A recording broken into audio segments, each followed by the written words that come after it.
This occurred not long after I turned 18 years old.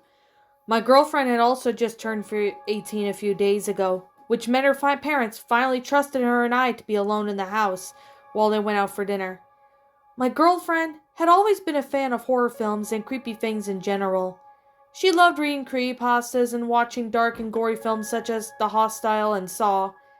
One evening I was sitting with her while she finished watching the last few minutes of The Human Centipede.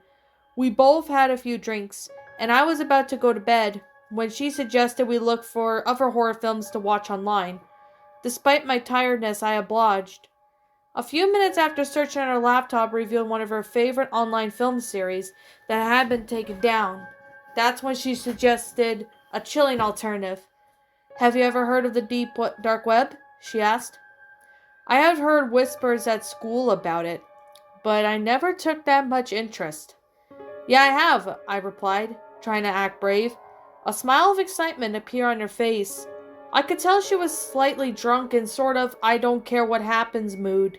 I happened to go to the kitchen to fetch her some water.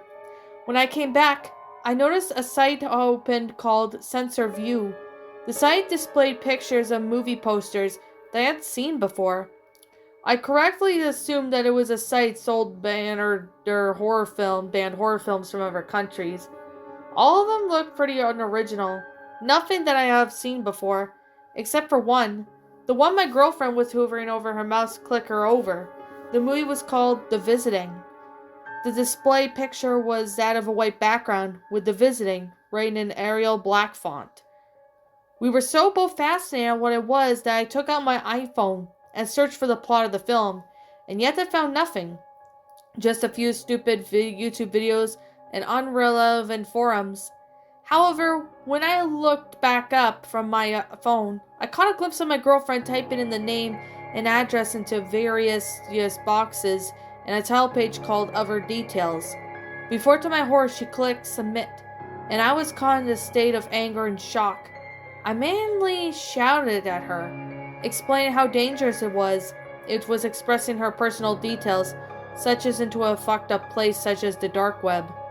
I could see my attempts to correct her were futile, as the alcohol was hitting her hard, and she was not paying attention whatsoever. Frustrated, I went to bed, deciding to discuss it with her the next morning. The next morning she seemed to have a little regret over her actions. She spent the morning explaining how she was curious and that she was in no danger. She even commented the experience would be fun. However, I wasn't so convinced. She told me not to tell her parents, fearing they would not trust her to be alone in the house again. I promised not to say anything and head back home. 3 days later, I was visiting her house again. Her parents had gone to meet some friends at work for a drink, and we were watching The Exorcist on DVD. During the practically non-eventful part of the film, my girlfriend began joking about how horrified I was a few days ago when we were discussing about the dark web. She said she only had received fairly professional-looking email confirming her order and nothing else. I began to yield to the argument. Perhaps I was overreacting. It was merely seconds after our conversation finished with an aggressive knock that came from the door. It sounded like it was coming from 2 doors, but I dismissed it as an echo. I began to look concerned, while my girlfriend began laughing once again, and the look of terror on my face. I put on a fake smile as I walked towards this door. It erased clean from my face when I saw who stood outside. A tall, stocky man wearing a ski mask, dark clothes, and stood in front of the door wielding a hammer. I was about to call out to my girlfriend to call the police, when I saw a blood-curdling scream echoed through the house. I raced back to the room to see my girlfriend pointing at the window facing the garden. An identical man stood at the window. He was only holding a small bat. I grabbed my girlfriend's hand and we sprinted upstairs. We hid in the master bedroom while I called the police on my mobile, who told me that they'd be here as soon as possible. As I finished the call, I heard one of the doors smash and a loud rapid footsteps heading up the stairs. They were in the house. Without thinking, I pushed open the window and told my girlfriend to jump and run and not to look back.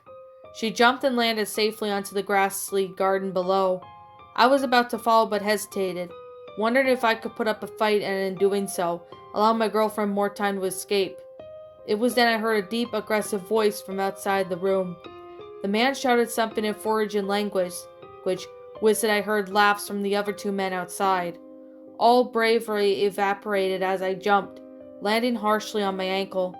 The adrenaline racing through my body allowed me to power through the pain, and I eventually caught up to my girlfriend. We were running what seemed like hours, but in reality was most likely 10 minutes.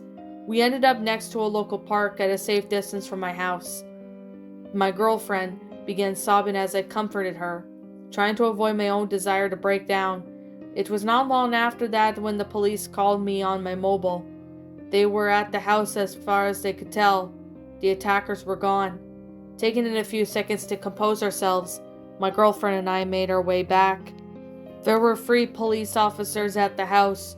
One was examining each room for any damage or any evidence left by the men. One was comforting my girlfriend, while the other asked me questions. The shock was clouding my memory. I was only be able to tell them a few details about their clothing and the fact they spoke an Eastern European language. My girlfriend handed her cell phone over to the computer for the police to investigate, and they advised us to tell the homeowners of the situation, lock up and suggest that everyone spent the rest of the evenings with friends or a relative. So we both spent the night at my parents' house, while my girlfriend's parents stayed with friends. I remember my girlfriend crying over the phone, telling them about the situation. They were furious. A few days later, the police visited my girlfriend. It was by luck that I was at her house that afternoon. Their investigations had led them to something disturbing findings. It turns out that the visiting was the nickname locals in the small Polish town gave a number to brutal murders that occurred in the 90s in the local area. The murders were committed by unknown gang, and they were initially dismissed as home invasions gone wrong. All the victims were bludgeoned to death in their own homes, although nothing of value was taken from the house. It was only 2 years after the murders began that a family survived an attack by the gang. The husband was able to give the Polish police a few details of the attackers, but all that revealed was that they wore ski masks, welded blunt objects, the one with the video camera. However, the crucial evidence was that of one of the attackers had dropped a backpack, containing one of the black videotape, and the 3 other tapes with content in them. The 3 tapes showed horrific murders of the other victims and the attackers. The police came into a shocking conclusion that these men were creating snuff films to be sold whatever sickos paid enough for them. A nationwide manhunt began, but after years of investigation, nothing was found. I remember feeling incredibly cold as the police told me their findings. They went on to tell me that men had most likely fled from Poland during the police search and possibly entered the UK as workers. When Poland joined the European Union, the only thing they know for certain was that these men were operating once again. Decades after their last murderer, they were using the dark web as a way of deciding their next victims. The police had told my girlfriend's family to move in with a relative while the investigation was ongoing.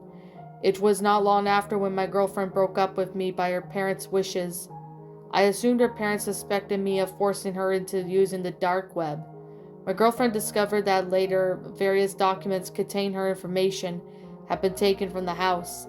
I'm not allowed to see her, but her parents still speak.